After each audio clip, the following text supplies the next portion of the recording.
ever feel like you're competing for, the favorite spot? We've all been there, right? Like when you're a kid, maybe trying to outshine your siblings for a little extra love from mom and dad. Oh, absolutely. It's a pretty universal feeling, wanting to feel special, to be chosen. Exactly. And, that's what makes today's deep dive so fascinating. We're tackling this very human desire, but within the context of something much, much bigger, God's love. It's an interesting topic for sure. Lots of folks wonder about their standing with God, right? Am I good enough? Does God favor some people over others? Those kinds of questions. Yeah, those are big questions. And that's where Elder Karl D. Hirst's talk, God's Favorite, from the recent General Conference, really hits home. And we'll be using his talk as our main source for this deep dive today. Great source. And he actually uses a playful analogy, talking about his own family, 6 kids, all vying for that favorite spot. I love that he starts there. It's instantly relatable. I mean, who hasn't felt that sibling rivalry, right? Right, we get it. And Hirst uses that familiar scenario to launch into this profound discussion about God's love. And the first thing he tackles head on is this idea of God's impartial love. Impartial love, yeah. So right off the bat, he's dispelling that misconception that God plays favorites. He does. He compares God's love to, like, a parent loving each of their children fully and completely. No competition there. No hierarchy of affection. That's so reassuring, isn't it? Yeah. Just knowing that in God's eyes, we're all equally cherished. Totally. He even uses this Venn diagram to illustrate it. A Venn diagram. Okay, I'm curious. How's that work? Well, he describes God's love as that, overlapping space where we all connect despite our differences, like our backgrounds, our experiences, even the choices we make. So it's like this image of unity and acceptance. Everyone's held within that circle of God's love. Exactly. And you know what that reminds me of? That scripture that says God is no respecter of persons? Yes. It's a powerful reminder that we don't have to earn God's love or prove ourselves worthy. Yeah. It's just freely given to all of us. That's the amazing thing. Okay, so we've established that God's love is impartial, but Hirst doesn't stop there, right? He goes on to talk about how God's love is also deeply personal. And this is where things get really interesting. Because how can love be both universal and personal? Right. How does that work? Well, Hirst uses some great examples from Scripture to show us how this works. For example, he talks about John referring to himself as the disciple whom Jesus loved. Right.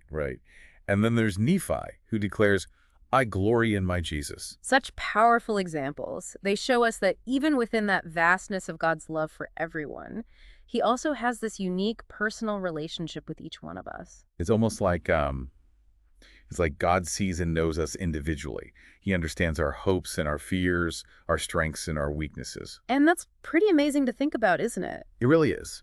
I mean, it challenges us to move beyond seeing God's love as this abstract concept and instead look for those moments where we feel that connection, personally and deeply. So how do we do that? How do we cultivate that personal connection with God? Well, Hirst suggests looking back at our own lives and identifying those times when we felt God's presence most strongly. Like, what were we doing? Where were we? Who were we with? Oh, I like that. So it's about paying attention to those patterns and seeing where those moments of connection have happened before, almost like creating our own personal map to God's love. That's a great way to put it, a personal map. And what's really interesting is that Hirst acknowledges there's no one-size-fits-all approach. What works for one person might not work for another. So it's not about following a strict set of rules, but more about finding what brings us closer to God personally, what resonates with us. Absolutely. And, he even suggests looking to Scripture for inspiration. He points out how the Scriptures are filled with stories of people who experienced God's love in all sorts of unique and powerful ways. So we can learn from their experiences, see what worked for them, and maybe find inspiration for our own journeys. Exactly. And along with that idea of personal love, Hirst also emphasizes the constant nature of God's love.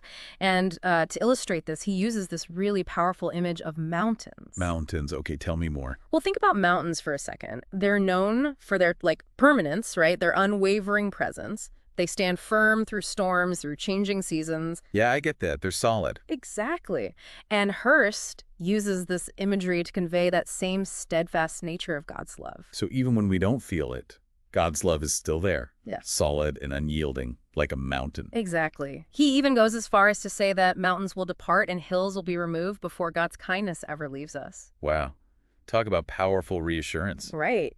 It's incredibly comforting, especially when we think about, how we all go through periods of doubt and uncertainty or even feeling, distant from God. We all go through those times. Mm. Life throws curveballs, right?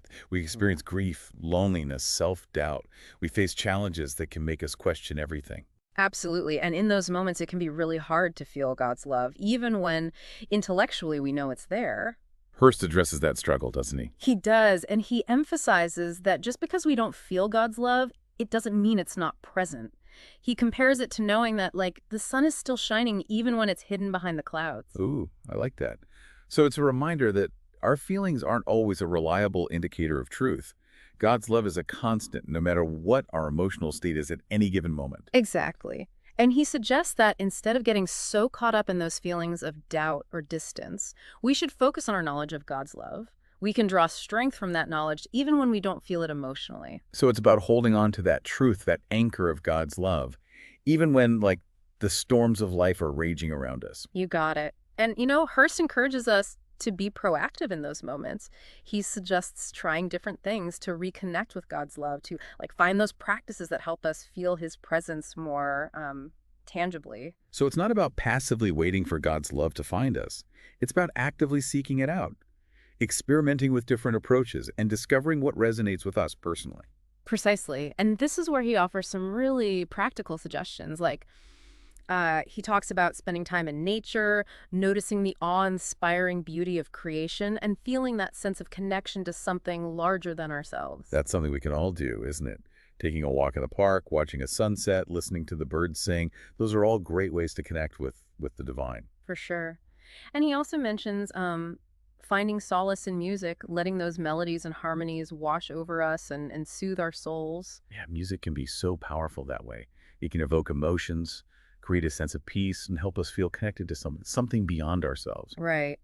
And Hirst also highlights the importance of service. He suggests that by focusing on the needs of others, we can align ourselves with God's love in action. That makes a lot of sense. When we shift our focus outward, away from our own troubles and concerns, we often find that our hearts open up to God's love in unexpected ways. It's like we're tacking into that same love that motivates God to care for all of us. So we've covered a lot of ground here. We've talked about God's love being impartial, personal, and constant. Mm. And we've touched on some practical ways to cultivate a deeper connection with that love. But I'm curious, Hirst doesn't shy away from the tough stuff, does he? He talks about those really difficult times when we might be struggling with, like, grief, loneliness, even despair. You're absolutely right. He doesn't offer easy answers or platitudes. And in the next part of our deep dive, we'll explore how Hirst addresses those darker moments and offers a truly profound perspective on where God's love might be found most powerfully. Hashtag TTS, the deep dive episode 2024-1124, part 2 of 3. So you mentioned before that Hirst doesn't shy away from those hard parts of life. And, that really resonates with me because sometimes faith feels easy and other times it feels like this uphill battle. That's so true. And Hirst really acknowledges that he's honest about how life throws these like powerful intrusions at us. He calls them things like grief and depression, loneliness, just, those things that can make feeling God's love feel, well, almost impossible. Right. So what do we do in those moments when faith feels shaky, when we're hurting, maybe even doubting God's love for us? Hirst offers this perspective that I found really, really profound. He suggests that sometimes those difficult experiences, those places of suffering, might actually be the very places where God's love can reach us most deeply.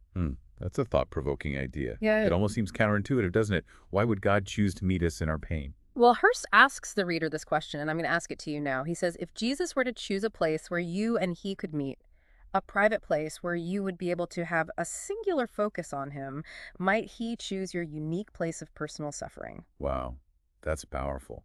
It suggests that God isn't afraid of our pain, our doubts, our brokenness. He's willing to enter into those spaces with us. Exactly. And it kind of challenges that notion that God only shows up in those moments of joy or triumph, right? He's present in our suffering too, offering comfort and strength and healing.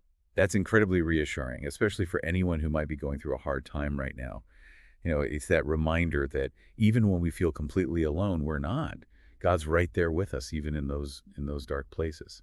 And Hirst even goes on to offer some practical advice for those times when feeling God's love is a real struggle.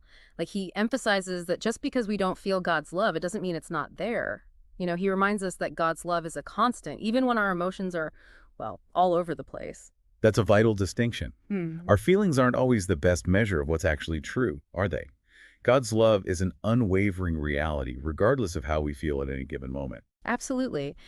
And he suggests that instead of being, completely swept away by those emotions, we can try to reconnect with that knowledge of God's love. Like we can remind ourselves of times we've felt God's presence really strongly before, or we can read scriptures that talk about his love, or even engage in practices that help us feel a bit more connected to, well, to the divine, I guess. So it's about taking those steps, those actions, and seeking out those sources of comfort and strength, those reminders of God's love that can help us, help us weather those storms of life. Exactly. And he suggests different practices to try. He talks about things like spending time in nature, like really noticing the awe-inspiring beauty of creation and feeling that sense of connection to something, well, something so much bigger than ourselves. Yeah, that's something that's available to everyone, isn't it? Taking a walk, watching the sunrise, looking at the stars. They're all simple ways to tap into that feeling of wonder and awe that can open our hearts to God a bit more. It is. And he also mentions music.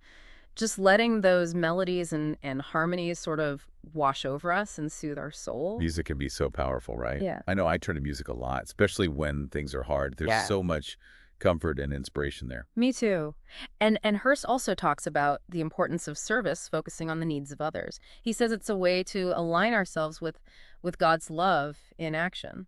That makes a lot of sense. When we get out of our own heads, when we shift our focus away from our own problems and we look outward to the needs of others, well, often our hearts open up to God's love in some really unexpected ways. Yeah. It's like we're tapping into that same love that motivates God to care for all of us, right? And Hirst also encourages us to, like, he says we should look back and try to remember those times in our lives when we felt God's presence most strongly. It's good advice. Taking stock of those moments, those touch points where we felt God's love really, really tangibly. And then, we can let those memories, those experiences strengthen us in the present. Right. And it's about noticing those patterns, like thinking back to what we were doing in those moments where we were, who we were with.